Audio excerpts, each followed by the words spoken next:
We're jumping straight into MP materials today. Everyone is watching the price action, but the real story is the integrated mine-to-magnet monopoly and the explosive projected revenue growth. Exactly. You're tuned into the Easy Money Show, where we make sense of the market's biggest moves. I'm glad you're with us. Do yourself a favor, subscribe, and hit the like button to simplify your financial life. So that price action you mentioned, it's been wild. It really has. A 36% swing in just 2 weeks this January. We're talking low 50s all the way up towards 68. And if you look at the volume, it's sitting about 23% above average. So that's not just retail noise. Not at all. That's conviction. That's institutional money placing a big bet. And the bet is on this long-term structural shift in the rare earth supply chain. It is. So let's unpack that. The foundation for all this really starts with the recent performance. Let's do it. So Q3 2025. They posted a pretty solid revenue beat. They came in at 53.5 million when the street was looking for something closer to 49.7. All right, so about a 7.5% beat. It signals that demand is picking up. Exactly. And that's the key, right? It's accelerating. But that Q3 number it's just the appetizer. Oh, absolutely. It's just a prelude. The reason institutions are piling in now is what's coming next. This is a pre-revenue ramp story. A huge one. The projections are calling for, forward revenue growth of over 540%? 540%. It's a staggering number. And that takes their annual revenue projection to, what's the figure? Nearly $1.5 billion? 1.9 billion. Yeah.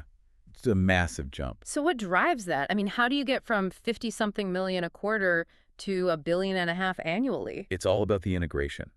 They're going from just a mine that pulls stuff out of the ground to a fully finished magnet producer. So they capture the entire value chain. The entire margin. Yeah. And that's only possible because they have the financial firepower to actually build out the facilities to do it. Okay, let's talk about that because the balance sheet is, well, it's a fortress. It really is.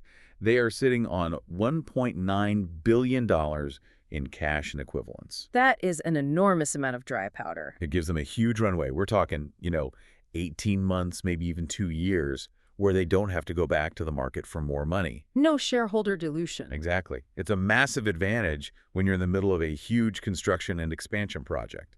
And their liquidity ratios are they're almost unbelievable. A quick ratio of 7.5, current ratio over 8. Basically, they can cover their short-term bills 7 or 8 times over. Debt is super low, a debt to equity of just 0.47. They are completely set up for this capital-intensive phase. Which brings us to the one number that probably scares off a lot of new investors. A free cash flow. Yeah, it's negative, significantly negative, around 294 million. And when you see a number like that, a loss approaching 300 million, your first thought is that the business is broken. Right.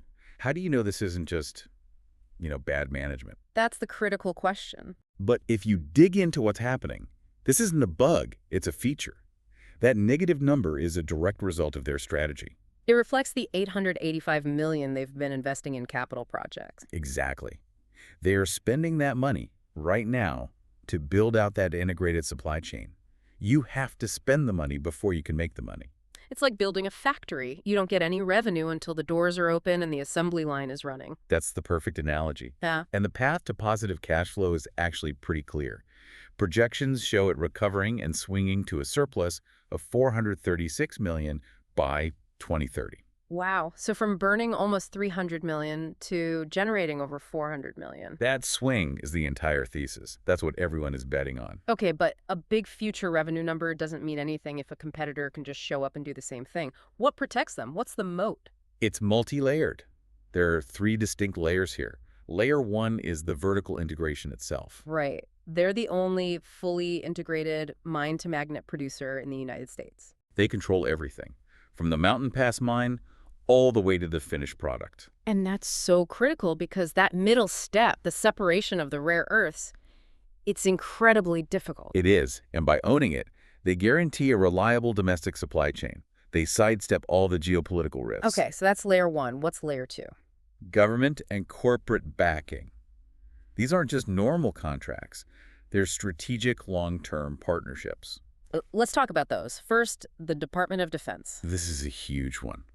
This guarantees long-term demand for magnets used in critical national security systems. We're talking missile guidance, stealth technology, things the government absolutely needs. It's demand mandated by national security. And then on the commercial side, you have the contract with Apple. Which is just as big a deal. It's a huge validation of their quality. And it gives them an anchor tenant in the consumer electronics market. Mm. It provides a baseline of revenue you can count on for years. So you've got defense and commercial locked in. What's the third layer of the moat? It's the geopolitical tailwind. The whole thing is supported by a massive shift in U.S. policy. The push to reshore critical supply chains. Absolutely. The U.S. is actively trying to reduce its dependency on China for rare earths. So MP Materials benefits directly from, what, domestic sourcing mandates? Mandates, a favorable regulatory environment, and the very real possibility of tariffs on Chinese imports. It's structural demand being created by government policy. They're also hedging that a bit, right, with the new Saudi Arabia joint venture. That's a very smart move. It gives them revenue diversification outside of U.S. domestic policy.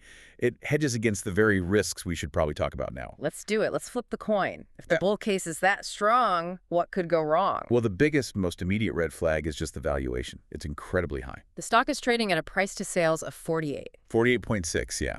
And the industry averages, what, under 3? 2.79. The gap is enormous. It is. The stock is absolutely priced for perfection. There is zero room for error.